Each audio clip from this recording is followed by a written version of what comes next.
Je m'appelle Ariel Adjei, j'ai 24 ans. Je suis présentement à l'Université de Montréal en bac en enseignement en adaptation scolaire. Mon parcours au sein de la DPJ a été quand même mouvementé. J'ai été en famille d'accueil, j'ai été placée dans plusieurs unités du centre jeunesse de Montréal. Quand j'étais plus jeune, il y avait un climat de violence chez moi. J'avais plusieurs comportements autodestructeurs. Je m'auto-sabotais. Si je recevais une forme d'affection de la part d'un adulte, je commençais à être agressive avec cette personne. Je répondais beaucoup à mes enseignants. Je m'excuse à mes enseignants. J'étais TDAH, mais je le masquais beaucoup. Pour ma mère, c'est pas un trouble qui existe, en fait, c'est plutôt une forme de mauvais comportement. Le placement, quand il est arrivé, c'était parce qu'à un moment donné, moi, je refusais de retourner à la maison. J'avais subi une agression à caractère sexuel à ce moment-là.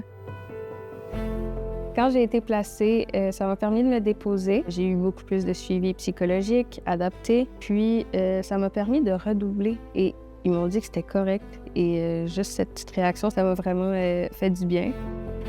Le point tournant à la fin de mon secondaire 4, c'était quand j'ai reçu les 3 bourses de la Fondation des jeunes de la DPJ. Anne-Marie m'avait nominée pour des bourses dans le cadre du Gala Méritas. En fait, ce qu'elle m'a dit, c'est « Te voilà cette année avec des super notes, un super beau réseau. » Tu vas accomplir de grandes choses.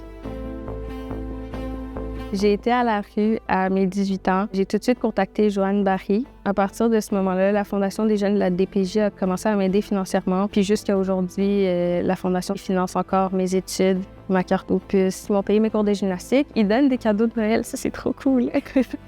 Là, je suis à l'université. J'aurais pas pu y accéder. Je pense que je me serais même pas rendue au cégep si j'avais pas l'aide financière des donateurs. Eux, en fait, ils ont cru en moi.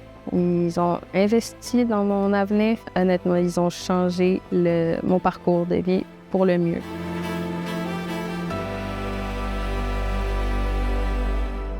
Ce que je dirais à la jeune Ariella de 12 ans, c'est de ne pas lâcher, qu'il y a plus de positif qui s'en vient. Investis dans tes relations interpersonnelles.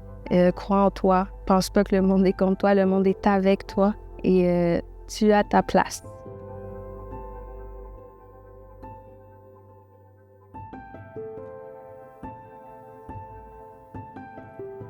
On ne devient pas adulte à l'âge de 18 ans. Il n'y a aucun enfant qui devrait être livré à lui-même. Ce qu'il faut, c'est un réseau.